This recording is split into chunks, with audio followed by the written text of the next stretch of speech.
बागेश्वर धाम के पीठाधीश्वर पंडित धीरेन्द्र कृष्ण शास्त्री दिल्ली में कथा तो करेंगे, लेकिन इसके साथ ही ग्रेटर नोएडा में भी उनके कथा का कार्यक्रम है और इसको लेकर बड़े स्तर पर तैयारियां की जा रही हैं। 10 से लेकर 16 जुलाई तक धीरेन्द्र कृष्ण शास्त्री रहने वाले हैं ग्रेटर नोएडा में।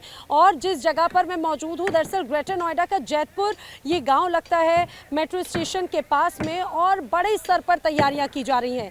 दावा ये किया जा रहा है कि अभी तक का सबसे भव्य, सबसे दिव्य दरबार ग्रेटर नोएडा के इस कार्यक्रम में वो लगाएंगे। 12 तारीख को दिव्य दरबार लगेगा और जो बड़े स्तर की तैयारियां हैं वो समझिए। दरअसल मौसम जो है, मौसम तो बदल रहा है और इसके साथ ही बारिश से बचने के लिए भी जो विशेष तैयारियां हैं, और इसीलिए पंडाल 3 तरह के पंडाल बनाए गए हैं। आप जो इधर की तरफ देख रहे हैं, आप देखेंगे यहाँ पर ये जो आपको जो तंबू नजर आ रहे हैं, दरअसल यहाँ पर आने वाले श्रद्धालुओं के लिए व्यवस्था की जा रही है।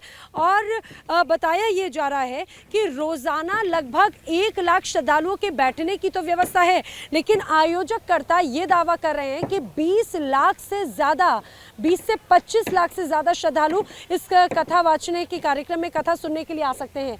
यहाँ पर फूड स्टॉल्स बनाए जा रहे हैं, अलग अलग जो तंबू है जो आप देख रहे हैं, दरअसल यहाँ पर उनके रहने की व्यवस्था आने वाले श्रद्धालुओं के लिए की गई है। और इसके अलावा ये भी स्पष्ट किया जा चुका है कि ट्रैफिक व्यवस्था भी पूरी तरह से दुरुस्त रहेगी। सुरक्षा को अगर ध्यान में रखा जाए तो सुरक्षा के भी लिहाज से यहाँ पर तमाम चाक चौबंद जो कदम है वो भी उठाए जा रहे हैं। श्रद्धालुओं के पहुँचने की बड़ी संख्या में व्यवस्था की बात कही जा रही है। 2000 सीसीटीवी से निगरानी करने की बात है। आप ये बात समझिए, 6.5 लाख से ज़्यादा, 6.5 लाख स्क्वायर फीट का ये पूरा एरिया है, प्रांगण, जहाँ पर आप देखेंगे कि कथा सुनने के लिए लोग पहुँचेंगे। और रोज़ाना सुबह शाम यहाँ पर लगातार मजदूर लगे हुए हैं इस पूरे दरबार को भव्य दिव्य बनाने के लिए। अब से कुछ देर के बाद की तस्वीर मुझे लगता है लगभग स्पष्ट हो जाएगी। 9 तारीख को यहाँ पर कलश यात्रा का आयोजन किया गया है। 2000 से ज़्यादा सीसीटीवी कैमरे के जरिए निगरानी की बात कही गई है। 1000 से ज़्यादा वॉलंटियर्स लगातार निरंतर यहाँ पर रहने वाले हैं।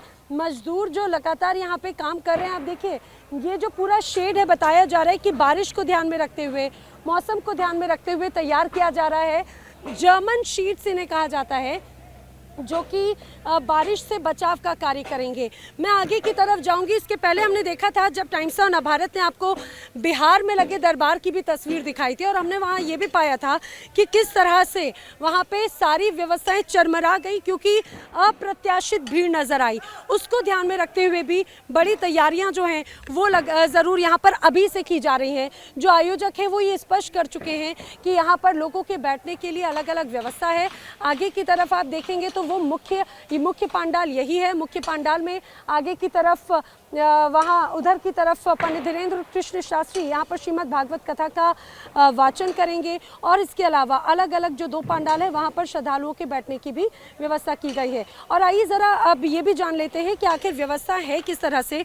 जो कथा संचालन कमेटी है उनके सदस्य हैं सचिन भारद्वाज जी मेरे साथ में।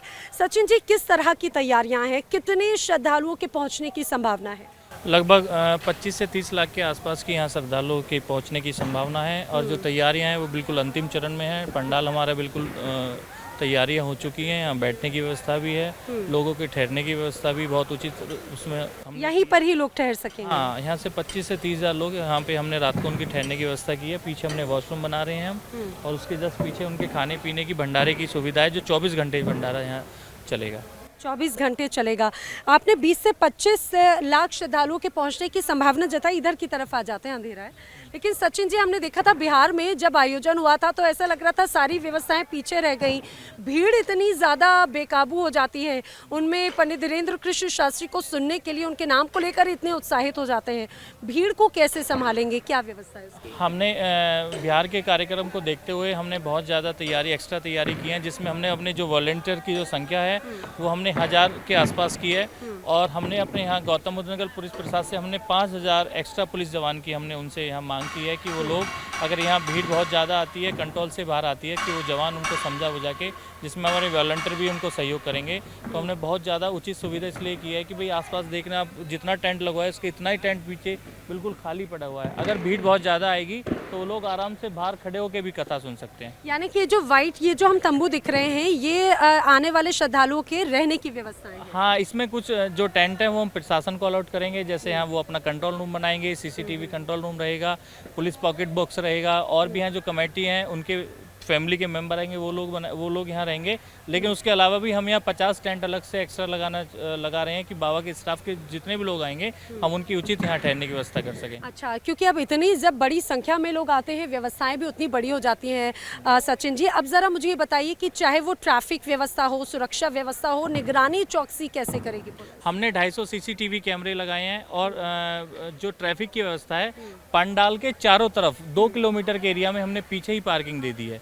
यानी कि पंडाल के 2 किलोमीटर तक जो भी भक्त अपनी पर्सनल व्हीकल से आएगा वो पीछे पार्क करके 2 किलोमीटर पैदल चल के आएगा, तब वो पंडाल में आएगा। बाकी उसके अलावा जितने भी वीआईपी हैं जिनकी गाड़ी पे पास रहेगा वही पंडाल तक आ पाएंगे, जो पंडाल के आसपास की पार्किंग है, और जो बाबा हैं धीरेन्द्र शास्त्री जी उनके स्टाफ की जितनी गाड़ियां हैं वही पंडाल तक आ पाएंगे। अच्छा, और सबको इंतजार होता है दिव्य दरबार का। दिव्य दरबार किस तारीख को लगने वाला है? 12 तारीख को दिव्य दरबार लगेगा मैम। 12 तारीख को लगेगा, यानी कि जिस दिन दिव्य दरबार लगता है हम देखते हैं कि लोग ये कहा जाए और भी ज़्यादा संख्या में लोग पहुंचते हैं। तो दिव्य दरबार को लेकर क्या तैयारियां हैं? क्या उस दिन कुछ विशेष होगा? विशेष तैयारियां नहीं है, लेकिन दिव्य दरबार में ये अनुमान हमने लगाया कि और दिन से ज़्यादा लोगों की संख्या आएगी।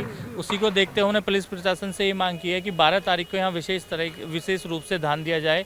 आसपास पार्किंग, जितने लोग आएंगे उनको बहुत आसानी से पंडाल तक आने की स्थिति, और जो भी हमारे यहाँ वॉलेंटियर हमने उनको अलर्ट रखा है 12 तारीख को कि दिव्य दरबार के माध्यम से ही बाबा इतनी पूरी दुनिया में फेमस हुए हैं, तो दिव्य दरबार को ऐसा ना है कि उम्मीद से ज़्यादा भीड़ जुट जाए और हम लोग उसके कंट्रोल नहीं कर सके। तो उसी के लिए हमने वॉलेंटियर की जो टीम तैयार की है, हमने उसको 12 तारीख को बहुत अलर्ट मोड पे रखा है। यानी कि 12 तारीख के लिए एक अलग तैयारी है। लेकिन सचिन जी, जिस तरह की हमने ये भी देखा है कि भाई मौसम जो है वो पल पल बदल रहा है। अभी भी हम देख रहे हैं कि यहाँ पे बादल छा रहे हैं, अभी भी बादल छा रहे हैं, और अभी बारिश का अनुमान कभी भी है। तो बारिश से बचाव के लिए क्या है? मैम, बारिश से बचाव के लिए जर्मन टेंट लगा हुआ है। जब अब ये आयोजन कथा हमको मिली थी तो ये उस टाइम ये जो पंडाल हमने लगाए थे ये जर्मन पंडाल लगा हुआ है। अगर 24 घंटे भी बारिश होगी तो एक बूंद पानी भक्तों के पास नहीं आएगा। इसके चारों तरफ हमने नोएडा प्राधिकरण से कह के पानी का जो वाटर हार्वेस्टिंग का है वो हमने ऐसा प्लान किया है कि एक बूंद भी पानी यहाँ ग्राउंड में नहीं रहेगा, सारा पानी हम यहाँ से बाहर भेज देंगे। और बारिश कितनी ज़बरदस्त हो जाए, जर्मन टेंट में कोई भक्तों को दिक्कत होने वाली नहीं है। वैसे दिल्ली एनसीआर का मौसम जो है वो बड़ा अनप्रेडिक्टेबल हो जाता है। बारिश होती है, ज़रा सी उमस हो जाती है, लोगों को पानी की व्यवस्था, बाकी अन्य चीज़ों की व्यवस्था की भी बहुत ज़रूरत पड़ती है। तो उसके लिए क्या तैयारियाँ? हमने जब भक्त यहाँ टेंट में मौजूद रहेंगे तो हमने 400 कूलर पूरे टेंट में लगाए हैं, 100 लगभग एसी लगेंगे, 4 समरसेवर हमने भक्तों के पानी के लिए किया है। उसके अलावा यहाँ सारा पानी जो रहेगा वो पानी का सारा यहाँ पीने का रहेगा। बड़े बड़े टैंकर्स यहाँ मौजूद रहेंगे। आप ये समझ लेना, ये उत्तर प्रदेश के इतिहास की सबसे बड़ा आयोजन होने जा रहा है धीरेन्द्र शास्त्री जी का, और यहाँ इंतजाम बहुत हाई लेवल पे हैं। पूरी टीम, कथा संचालन की पूरी समिति, दोनों ट्रस्ट और इसके जो मुख्य आयोजक हैं बड़े भाई शैलेंद्र शर्मा जी लगातार अपने पूरी टीम के साथ मीटिंग ले रहे हैं। तो यहाँ किसी भी पूरा 101% प्रयास रहेगा। किसी आयोजक कौन कौन है? इसके आयोजक एक अमृत कल्याण ट्रस्ट है और नारायण सेवा ट्रस्ट है, और जो इसके मुख्य आयोजक हैं वो हैं शैलेंद्र शर्मा जी, जो बहुत बड़े समाज सेवी भी हैं। लगातार सचिन जी, ये भी कहा गया है कि साधु संतों को इनवाइट किया गया है, और वीआईपीज कौन कौन इस पूरे कथा के कार्यक्रम के दौरान रहने वाले हैं? इसमें सबसे बड़े वीआईपी जो हैं हमारे उत्तर प्रदेश के माननीय मुख्यमंत्री योगी आदित्यनाथ जी महाराज, उनको भी निमंत्रण भेजा गया है। केंद्रीय मंत्रिमंडल के सभी सदस्यों को निमंत्रण भेजा गया है। उत्तर प्रदेश के बहुत सारे मंत्री, राज्यपाल, गवर्नर, सबको हमने इनविटेशन भेजा है। पूरे देश के जितने भी नामी साधु संत हैं हमने सबको इनविटेशन भेजा है, और उनके आने की बहुत उचित सुविधा, उनके बैठने की बहुत उचित व्यवस्था हम लोगों ने की है।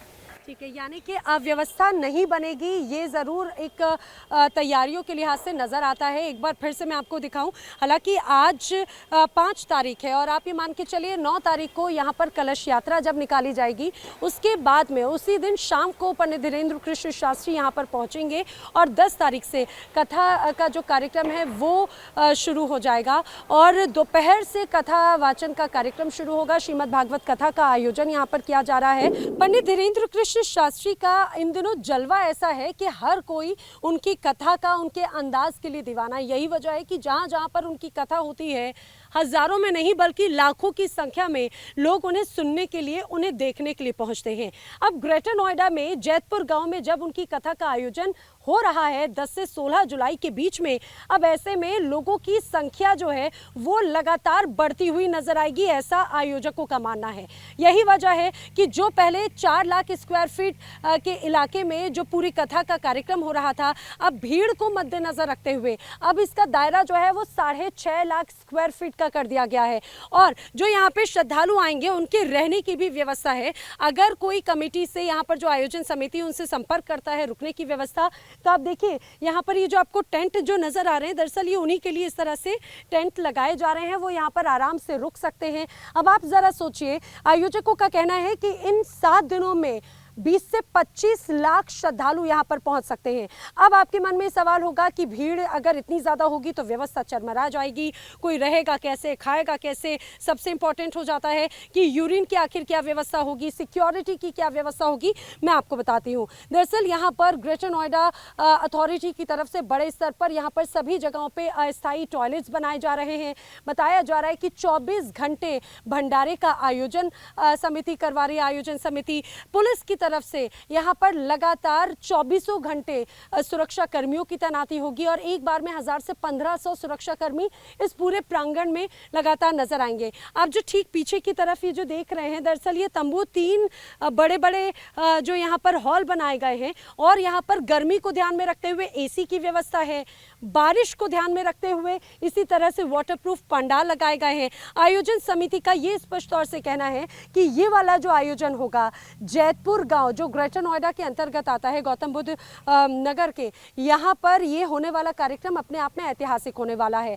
ये भी आपको बताते चले, जब धीरेन्द्र कृष्ण शास्त्री यहाँ पर आएंगे तो उनके रहने की व्यवस्था जो गौतम बुद्ध यूनिवर्सिटी है उसका इंटरनेशनल जो गेस्ट हाउस है वहाँ पर उनकी व्यवस्था की गई है, उनके सभी साथ में आने वालों की व्यवस्था की गई है। और इस दौरान कई साधु संतों को, कई महामंडलेश्वरों को भी यहाँ पर आमंत्रण दिया गया है। माना जा रहा है मुख्यमंत्री योगी आदित्यनाथ भी इन 7 दिनों में यहाँ पर मौजूदगी दर्ज करा सकते हैं। एक बार फिर से आपको बताऊं, ये जो आपको टेंट नजर आ रहे हैं, दरअसल यहाँ पर उनके रहने की व्यवस्था है और बताया जा रहा है ये टेंट भी बहुत लग्जरी होंगे। हालांकि अभी उन्हें बनाने का कार्य तो जारी है। मेरे विजय, मैं सुजीत जी को बोलूँगी कि सुजीत जी ज़रा इधर की तरफ आइए। आप ये बात मान के चलिए कि ये लगभग इतना बड़ा जो टेंट है उसकी व्यवस्था भी की जा रही है। हालांकि अभी इसको बनाने में थोड़ा सा वक्त लगेगा, ये तैयारियां अंतिम पड़ाव पर हैं। 250 से ज़्यादा सीसीटीवी कैमरों के जरिए पूरे प्रांगण की निगरानी रखी जाएगी। यहाँ पर पुलिस बल, एम्बुलेंस, पानी की व्यवस्था, सभी तरह की व्यवस्थाएँ चुस्त दुरुस्त रखने की बात जो है वो आयोजन समिति कह रही है और ये भी दावा कर रही है कि ये अब तक का सबसे भव्य, सबसे दिव्य दरबार होगा। वीडियो जर्नलिस्ट सुजीत के साथ नैना यादव, टाइम्स नव भारत, ग्रेटर नोएडा, जैतपुर गांव।